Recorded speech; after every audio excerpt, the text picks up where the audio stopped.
half of the top 40 O-level students this year are foreigners, and some Singapore netizens are complaining online that these foreigners are affecting the performance of Singapore students and taking up limited places in top schools.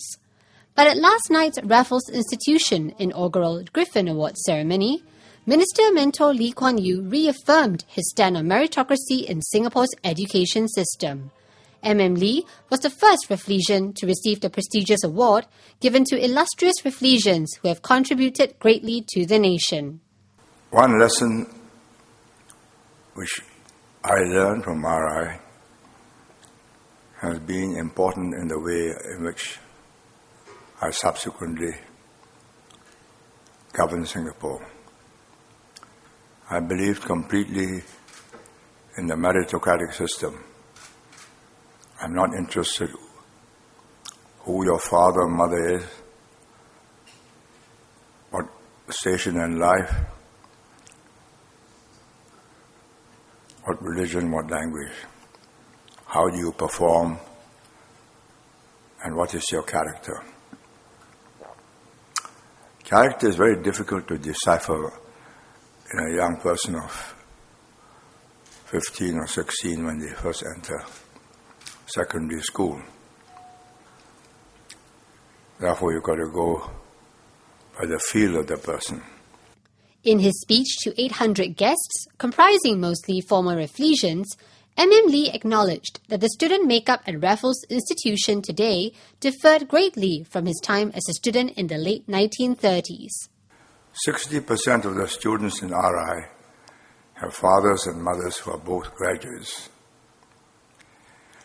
So it is most unlikely if I were a student now in RI to meet kids from Chinatown in ragged clothes or from the kampongs.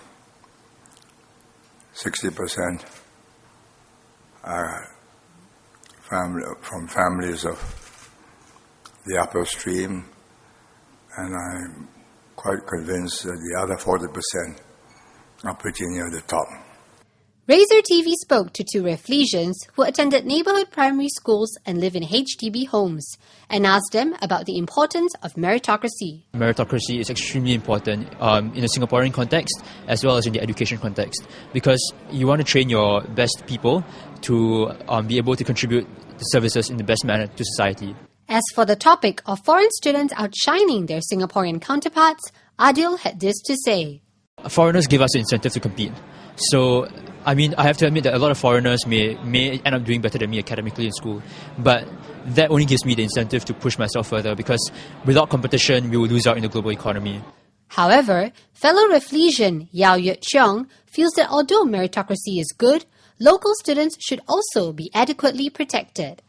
Singapore, being Singapore, will always have to give advantage to to those who were born in Singapore. It's part of our birthright. So if we were to allow foreign students to come over as and when they like, and if we were to give out vacancies to foreign students such that, say, in a school, more than half, for example, of the student population are foreigners, then it wouldn't really be called a Singapore school. We might as well call it an international school where students from all over the world can come to the school. So the reason why, I feel, we still have to protect our own citizens, our own students. In his citation for Lee, fellow Rafflesian Tommy Koh revealed how the meritocratic system which Lee experienced at Raffles Institution helped shape Singapore's education policies when he became the nation's first Prime Minister. The superiority of such a meritocratic system left a deep impression on this youthful mind, and no doubt subsequently influenced him in shaping the kind of Singapore that we have. In the next clip, Professor Tommy Koh recalls what Lee was like in school.